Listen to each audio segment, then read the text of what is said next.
Now, where in the world did we ever get Easter to celebrate Jesus' resurrection? Have you ever wondered about that? I bet most of you have never thought about it twice. You know why? Because everybody's always done it. Your mommy and daddy did it. Their parents did it. Grandma and grandpa did it. Great-grandparents did it. You do it because everybody else has done it all your life. You just kind of go along because everybody else has done it, right?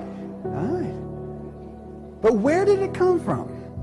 Did the thought ever cross your mind? First of all, let me make a statement here that's going to blow your mind. Do you know that Easter Sunday cannot possibly be the day of the resurrection? You know why? Easter never falls on the same date year to year, right? It can't be the day of Jesus' resurrection. I'll tell you why. Look at the screen here, for example. Let's go back 5 or 6 years. In 1996, Easter came on April the 7th. That's when you all celebrated it. The next year, 1997, it came on March the 30th. The next year, 1998, it came on April the 12th. Last year, it came on April the 3rd. This year, it's going to come on April the 23rd. So how can you have a difference from April the 23rd clear back to March 30th? That's a difference of 23 days. How does that happen? I'll tell you how it happens. Easter is not regulated by a date. Easter is regulated by the solar system. You know why?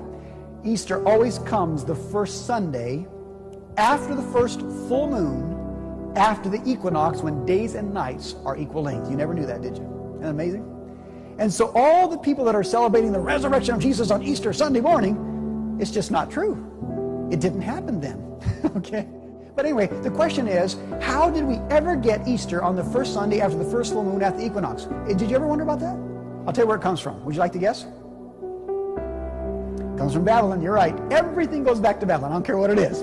In Babylon, they had a goddess of fertility. Her name was, interestingly, Ishtar. I-S-H-T-A-R. That's where we get our word Easter from, was this pagan goddess of fertility. If you doubt this, by the way, go home tonight in your encyclopedia and look up Easter in your encyclopedia. It'll tell you the whole story that I'm going to tell you right now. It's in every history book. And what they did, this goddess of fertility called Ishtar, they worshipped her in the springtime. You know why? Because everything was coming to life, and she was the one that caused all life and everything to grow anyway, so they thought she got very active in the springtime. So they honored her always on the first Sunday after the first full moon, after the equinox. That was Ishtar's day, because she was the goddess of fertility, the goddess of reproduction.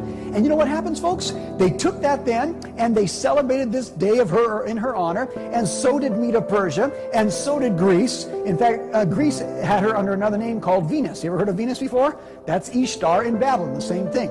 And then you go to Rome, and Rome had this, and folks, the same thing. You come to Constantine. Constantine, about 300 years after Jesus, says, hey, we got all these pagans out here, and they're worshiping Ishtar on the first Sunday after the first full moon after the equinox. You know what? Jesus rose from the tomb in the springtime. It was Passover time and so on.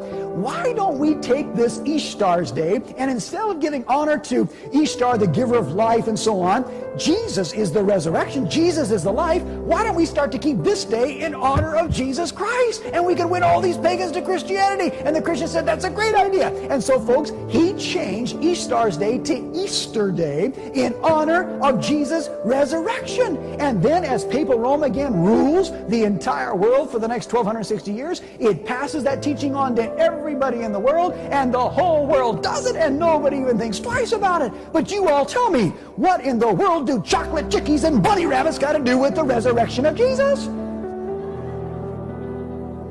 Amen? Did you ever wonder about that? I bet you didn't.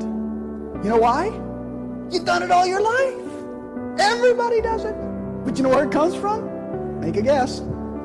Babylon is right. Because, folks, in Babylon, they worshipped the egg on Easter's day, because an egg is a symbol of fertility. Not only that, they worship bunny rabbits on Easter's day. You know why? Because bunny rabbits are the most prolific reproducers in the world. I know. I grew up on a ranch. We had lots of rabbits. All rabbits do is make love and have babies. Isn't that right?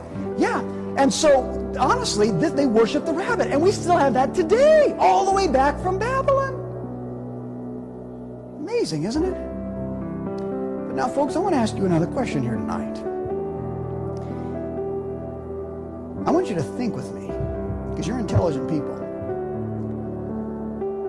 If things like Christmas and Easter, coming straight from pagan Babylon, have made their way into our world tonight and been Christianized, and everybody just does it because everybody else does it, My question to you is this. Don't you suppose that there might be some other things also? Don't you suppose there might have been some other false teachings or errors or pagan practices or deceptions that have snuck their way in that we are following and teaching and practicing that's totally contrary to the truth of the Bible? Don't you think there might be some of those? You better believe it, my friends. You better believe it.